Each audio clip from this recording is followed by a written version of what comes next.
I think I brought 6,000 baht with me. They said to me, oh, the salary is 18,000 Thai baht. They weren't lying, but they also weren't telling the full truth. So I just stood in front of the class, just started shouting about tapeworms. They wouldn't give us a full principal title, and I agree. I was 26. We get a message just saying, oh, the school's not going to pay you. Some teachers in the staff room, they pushed limits that probably shouldn't be pushed. They weren't dishonest, but I feel like they deceived me. But in terms of conflicts, so many. A lot of it's about control and you know what you can afford. I've got a house, I've got my own car. I'm 30 now and I feel like almost all the adult boxes are being ticked.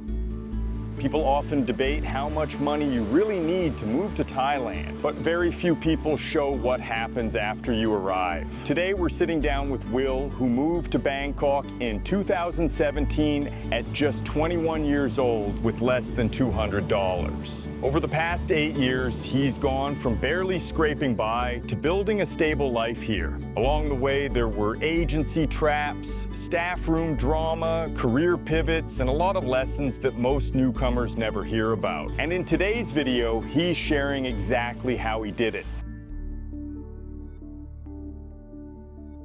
Thanks for coming on. Welcome, hey. Will.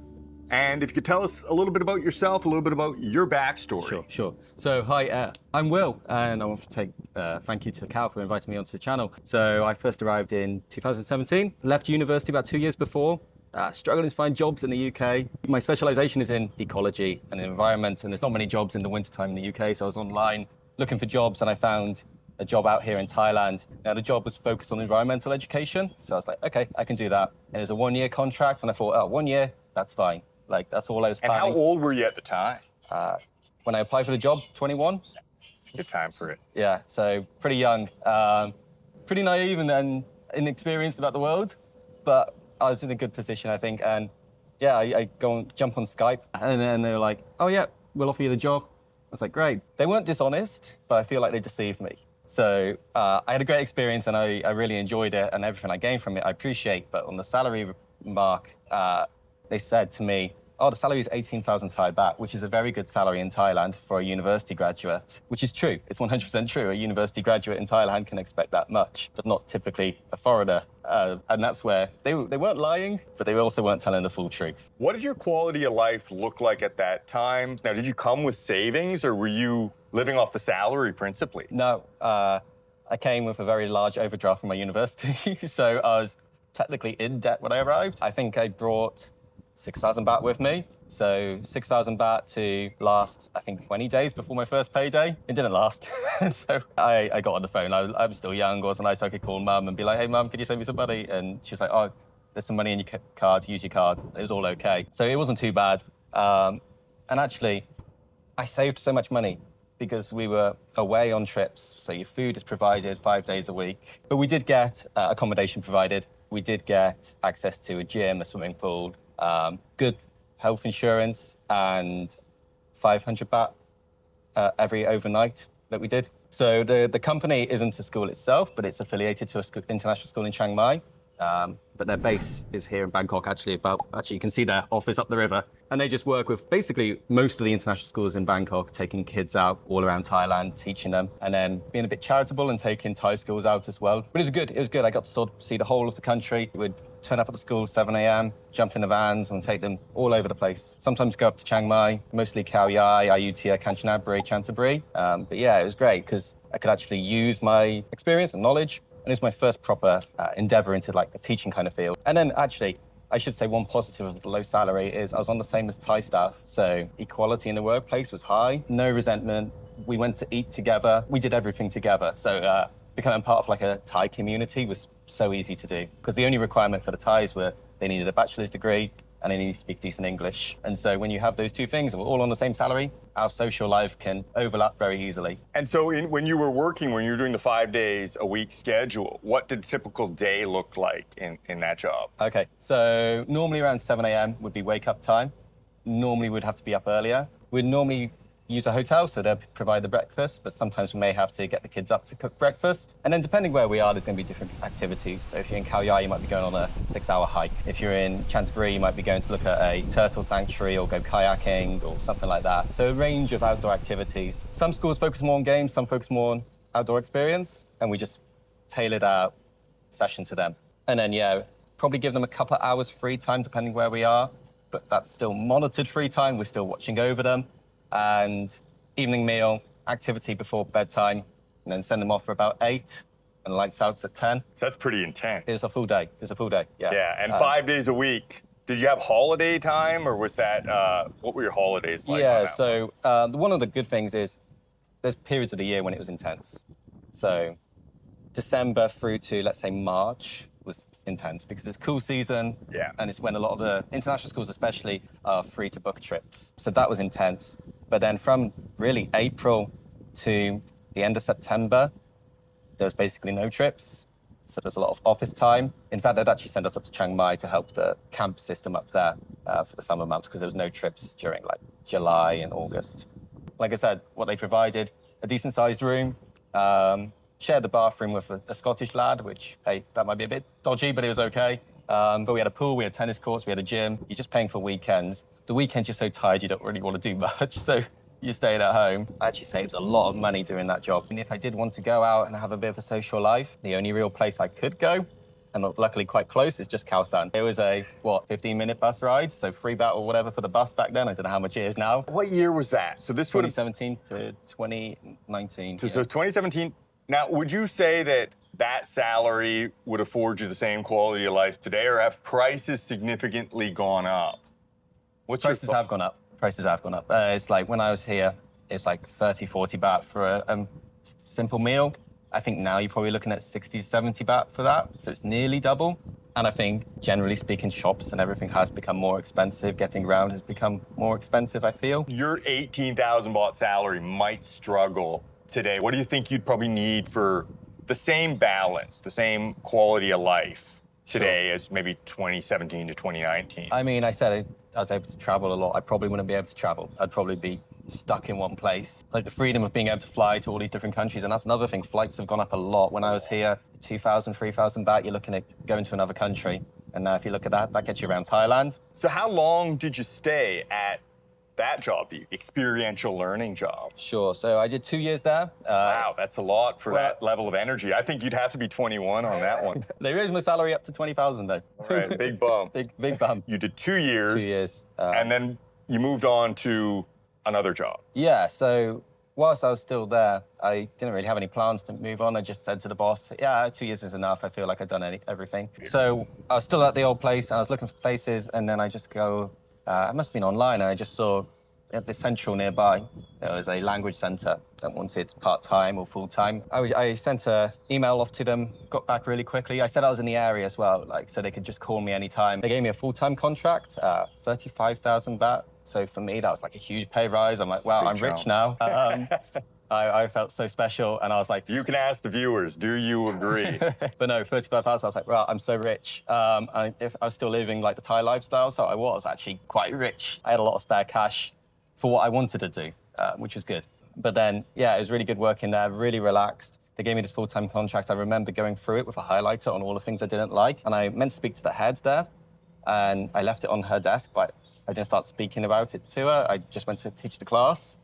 And when I came back, she'd gone through everything that I had highlighted and written by the sides, like, we can change this, this is flexible, we would do this for you, which I thought was really good. Like, some people would take it and they'd be like, oh, you're causing problems. She was trying to help me, trying to make me feel comfortable, which I thought was really supportive. And it was such an easy job. Like, I was still quite young. And some people I say I'm still young, but I don't look it. But like, I was still young, I had a lot of energy. It was basically just running around, teaching some basic English. It was young children, 4, 5, and they gave me a few that maybe 7 years old, which was far younger than I ever had before. Do you know what? The biggest difference is just the amount of energy you need in a class. It's constant energy. You don't have a break. The whole lesson, you've got to be doing something that's going to keep children engaged, because as soon as you take focus away, once students lost focus, they go running around the class, they're starting a fight, they're doing something crazy. You have to maintain all that, whereas, you know, older children, they finish the work, they don't say anything, they just sit there quietly, and it's like, okay, that's not ideal. You've got disengagement in your class as a teacher, that's not what you want, but it's less of a headache and it's less difficult for you to get them back onto something. You can see them and you can go, okay,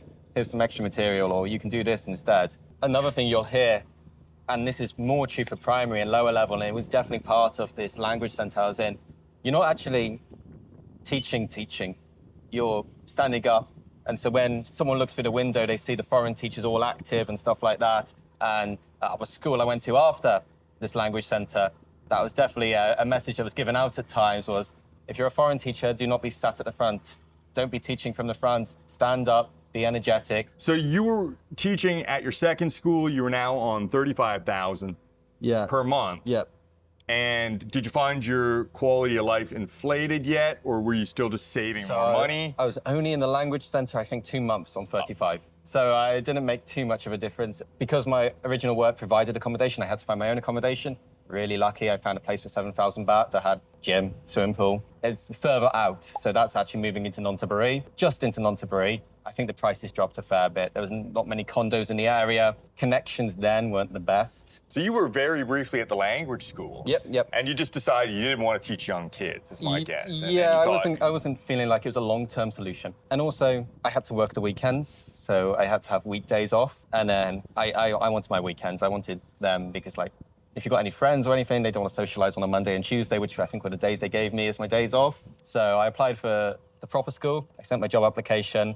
I said, I live around the corner from you. Just tell me and I'll be there. Same again, same story as the language school application.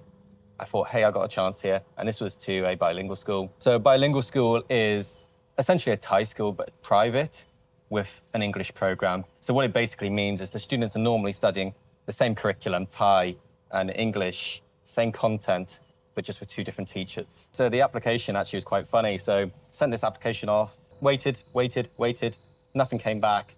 And then I think I just got an email saying, oh, we'd like to take you up on the offer, but we need an interview with you. And this was on like Friday, like 3 o'clock. So I reply like at 3:30. That's great. Okay, no problem. What time do you want me? And what class will I be teaching? Don't get a reply until the Monday. It's like today, 8:30, and you'll be teaching like grade 5 English. I'm like, okay, I've got like 30 minutes to prepare. So you're doing a demo? Yeah. Teaching demo? Yeah, so I didn't have a suit or anything because I'd been like a very relaxed teacher. So I tried to put on my best shirt, tried to wear trousers, not shorts, tried to not look like just a backpacker. I walk into the school. I asked the security guard, he knew nothing about it. No one's about because it's the middle of, well, it's not the middle of the day, but it's the middle of school day already. Kids have been in class for like an hour.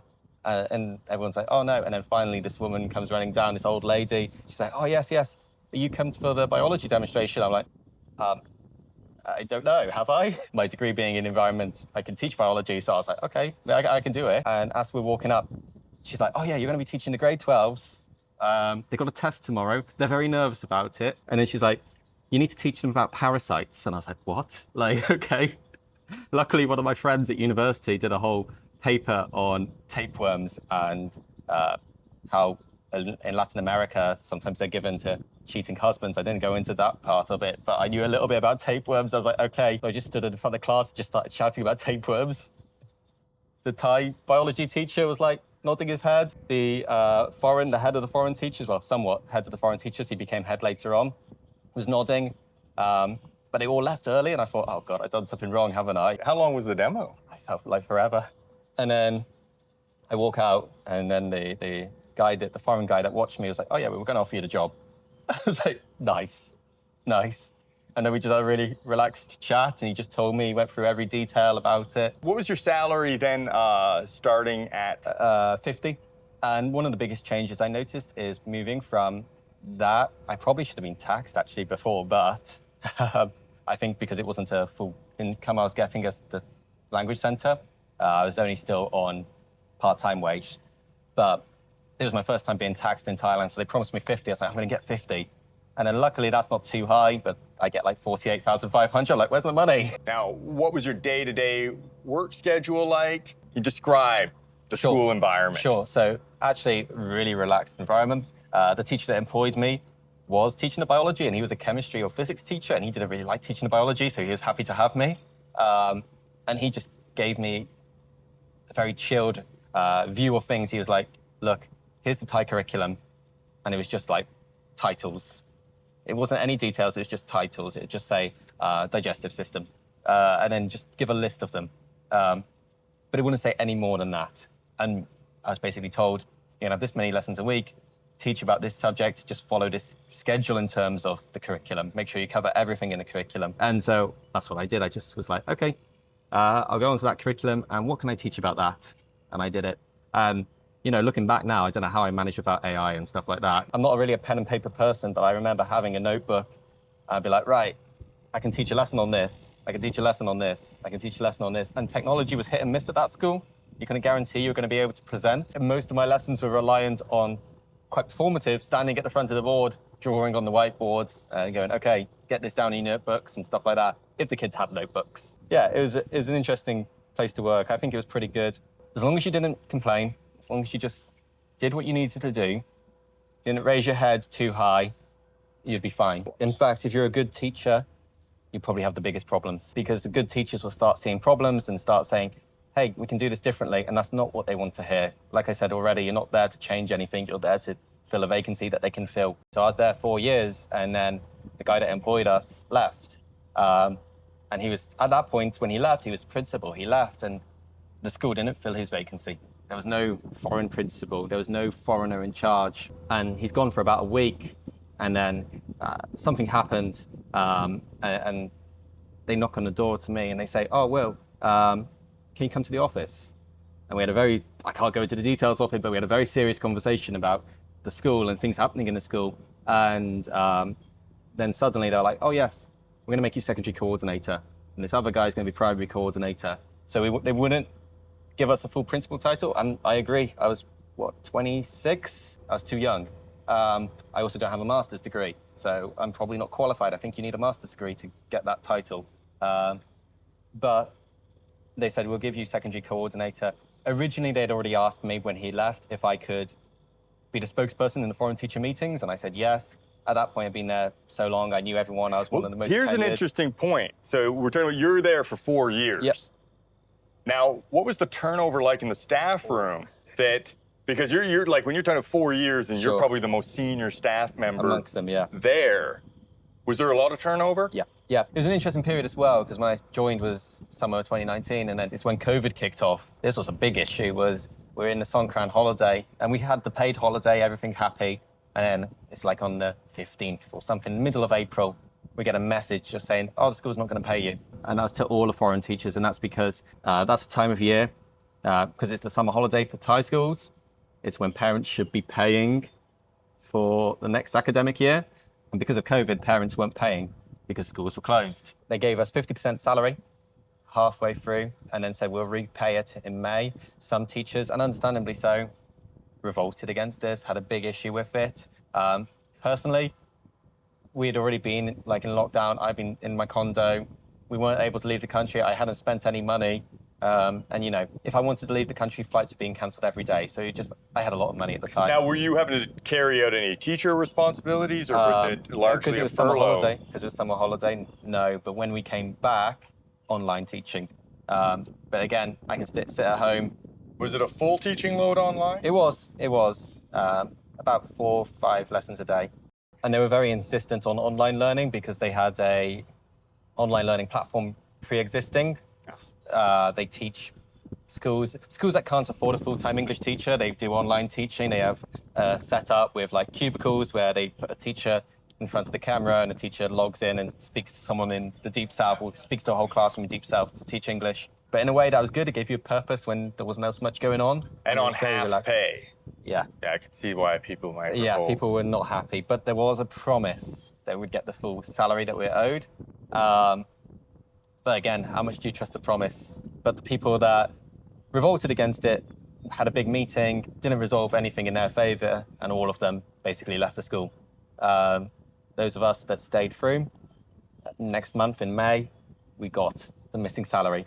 So we got everything. What did the staff room dynamic look like? Were there conflicts? Were there... Absolutely. When I was put as the secondary coordinator, I had a very relaxed schedule before then. I used to sit in the staff room. I knew what I was going to do because I'd been there 4 years. I'd just walk into a class, be like, right, we're looking at this, do, everything's good. And now I'll go back to staff room and like play some games on my computer or watch something on my computer. But then they made me the deputy coordinator, or secondary coordinator, not deputy, sorry. Secondary coordinator, and that changed everything because suddenly there were so many power plays. This teacher can't work with this teacher's had an argument, and I didn't have any time for games or anything fun anymore. I was just like, okay, now I've got to go and speak to this teacher because another teacher's upset them. Now, were these the foreign teachers? Foreign teachers.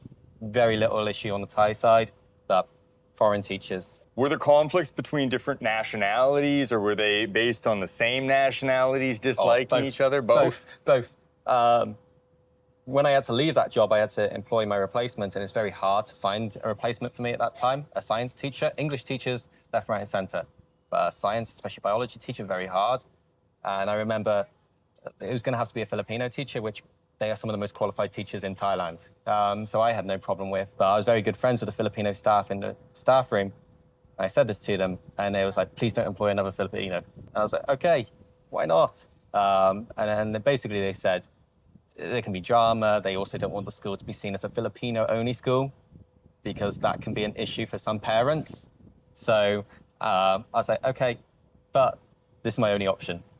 So I had to in the end. I actually took one of the staff members that I got on well with. I took them outside and I said to them, hey, I'm not trying to do it to hurt you. I've listened to you and I've really, really tried to look at other options, but this is the only option. And we were able to resolve that well. We still talk regularly now, so no issue. But yeah, between nationalities, not so much. In nationalities, yeah. Between people of different nationalities, it wasn't conflict based on culture or anything like that. It was conflict based on the personality. Well, you raise a good point there where we talk about the perception of the staff room. Did you find that ethnicity or race is a big factor when it comes to, say, hiring? I think our old school, not so much. We had people from all over the world coming in. I used to go out with them regularly, and we looked like, the standard multicultural group that you see in promotion of what a country should be. We had people from Africa, Latin America, US, Europe, Asia, everywhere, all going out and all socializing, all treated the same, really equal. But I think from a Thai side, there is pressure. And then people think that it's racism. And maybe there is an element of that, but a big element, and they say, oh, it's because the parents want white. But that's true to an extent. But what I've noticed also is cultural. They're paying a foreign teacher for the culture of that country to be taught, not just the language. Like I said, I can't teach English. If you want someone to teach English, you can employ someone from any country in the world, and they will do better than me.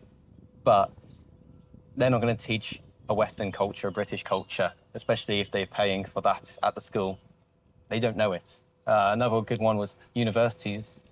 They don't know what it's like to apply to a university or be in a university in Britain. I could give that feedback to students, and actually that's what I found my role being at the end was quite often I'll have these grade 11, grade 12 saying, I'm thinking about applying to a foreign university. What can you tell me about it? Well, you're not going to get the same information from a teacher from, say, Nigeria or the Philippines or another country that's not in the Western kind of educational sphere. Another factor that is important probably to discuss is career progression. So over the years, I've been here 11 years. You've been here now, is it 7, 8? 8, yeah. And what do you say to people who come out here and want to make a career? Right. So being a teacher, it is possible to make a career from it. I moved into an international school. Well, that's probably where we got to go next. Yeah. Because the Thai schools can be very tricky on this one. Sure. So in terms of Thai school, you're not going to get any PD. You're not going to be encouraged to do any additional training. They don't want you going anywhere. They just want you to stay and do the job. They're not interested, and they don't want to be paying you more money. That's the big gap. So often what you get is stagnation in the same positions for many years. Yeah.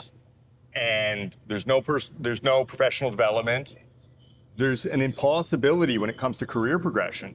And then the teaching industry can be very ageist. Yeah, Once you hit a certain age, they may just get rid of you and replace you with a backpacker from Khaosan. Yeah. Fresh face, and they'll pay them significantly less. So that's a big trap. Yeah. Now, have you seen that a lot? Yeah, absolutely. And to be honest, I was probably going to fall into that trap, even with the progression. And there's promises like, oh, if you do this, maybe one day you can be principal, but everything's maybe one day, maybe this, maybe that. There's no framework or pathway for you to follow. There's no development of the staff that's intentional. It's only to fill a gap. It's only because it's easier than getting someone else, or it's cheaper than getting someone else. It was cheaper to just put me in a position than it was to bring someone else in with a fancy new title. When I got into this new role, I was in the position to employ people, and you see CVs, and they've been jumping between schools for years and years and years, and you're like, why are you jumping between all these different Thai schools for so long? That's definitely stagnation, because you know they're not getting very good salaries, and you know they're just moving around all the time. And no progression. And what you'd really want to see is the school improve each time, which luckily for my case, it has improved. But yeah, you're a good example of somebody who's moved here Yeah. and basically gone through each step Yep. of the system, starting off with an agency doing experiential learning, then moving over to a brief language school, into the Thai private school. So now talk a little bit about you've moved into an international school. Sure. So actually, I was lucky. That's what it came down to, luck. But we'll get into luck, because I'm not that big of a believer in luck alone. I think you got to put yourself in a position Sure. to get lucky. Well, hey, you're right. And it's because of how I had conducted myself at the Thai school that I was able to get the job. Basically, I remember getting an email, or no, not even an email, just a Facebook message, I think it was, from the old principal at the school. And he was like, oh, there's a job at this international school. They're looking for someone. I know the head of science over there. Can I put your name forward, or would you be interested in applying? You need to do a formal application. You need to go through the whole process. But I've suggested you. But you got a I recommendation. got a recommendation. Recommendations mean a lot in Thailand. So much. All right, so now you shifted over to the international school. Yeah. And what are the biggest differences you notice? Okay, in general, you're going to have a curriculum. You're going to have stuff that you need to do. You're going to have to be writing lesson plans and submitting them. Some Thai schools do mandate that. My one didn't. There was no real planning or anything like that. But yeah, you're going to have to basically take on a lot more administrative tasks. Classroom tends to be easier because English is the predominant language. Many schools actually have a no Thai policy, at least within the English classrooms. The salaries are a big jump. At the absolute lowest, probably 75, more likely 80. I've heard over 200 at some schools, but those schools are employing incredibly qualified individuals who are not just qualified as teachers, but we're talking qualified from prestigious universities, overwhelmingly British. Overwhelmingly British, yes. So being British is beneficial for them, but me being British wouldn't mean I could just walk in. They generally need a PGCE from the UK, which needs you to go back to the UK or have one before you come to Thailand. It takes about a year, I believe. A number of my friends are actually returning to the UK to pursue PGCE. All right, we switched spot. We stood up a little bit, get a riverside view here to wrap up the video with Will. As your salaries increase, starting from you were at 18,000, jump up to 35, 50, we're gonna guesstimate around 100. What does your quality of life look like now that you're on a higher salary? Sure. Has it shifted a lot? Bangkok can be an incredibly expensive city. It's a myth that it's a cheap city. It can be, but you're going to be making sacrifices. If you're expecting the same kind of livelihood, you're going to be making sacrifices. A lot of it's about control, and you know what you can afford, and being a responsible adult is a big part of it. If you're irresponsible, you're going to burn through cash. Yeah. So I think a good comparison actually would be with my sister. My sister's actually probably on a comparable salary to mine in London. She's in rented accommodation. She can afford, she can travel, she can live a decent life, but you know, it's a very temporary kind of lifestyle. It's not a permanent kind of setup. Whereas I've got a house. We have access to a swimming pool, gym. Just for the house, it's probably around 20,000, and then electricity probably pushes it up, and all the utilities probably pushes up to about 22, 23 a month. I've got my own car. When I was paying off the car, that took away about 15,000 a month, but still affordable. I'm 30 now, and I feel like almost all the adult boxes have been ticked. Has your lifestyle progressively increased? We talk about lifestyle cost inflation in Thailand a lot, where as your salary climbs, it's very easy to start spending all of it. Yes, yeah. So I think a good comparison is when I was here at the start, I was traveling to these other countries. I was finding the cheapest accommodation I could. Now when I'm traveling, I'm looking at proper accommodation, like not shared bathrooms, proper beds, good reviews, breakfast included, stuff like that.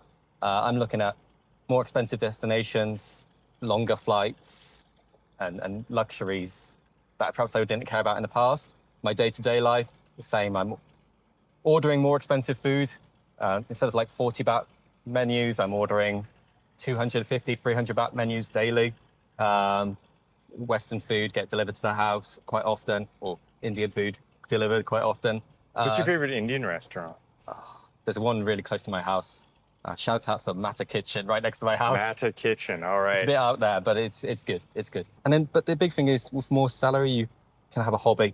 You can have things you can take part in, which I couldn't do before. So one last parting, given that arc you've done, sure, What advice would you give to somebody that's considering moving to Thailand? Maybe they're back home in the UK or the US, and they're thinking about, how do I navigate this path, especially given that you came here quite young? Yeah, so definitely if you want to be a teacher, and that's the main objective, get the qualifications.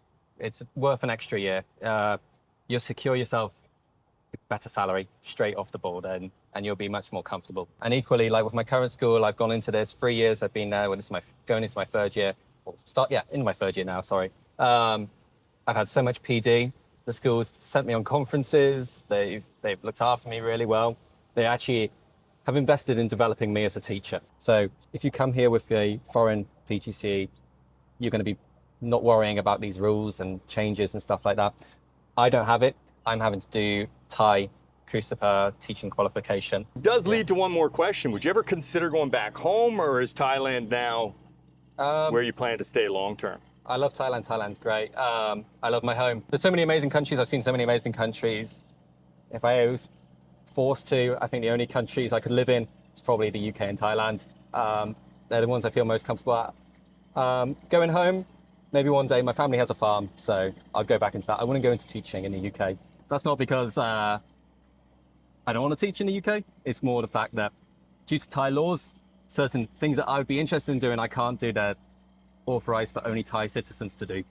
Yeah. So in the UK, I can do whatever I like. Yeah, so it's a good example of living in Thailand. Foreigners are only able to work in a few different fields. One of them is teaching. And so a lot of people do start teaching here, not because it was necessarily their chosen profession, but because they did like Thailand, they wanted to stay in Thailand, and that is the most straightforward path. Sure. Will, I want to thank you so much for coming on, providing lots of great information for prospective teachers or for people who are just interested in what life as a teacher might look like here in Thailand.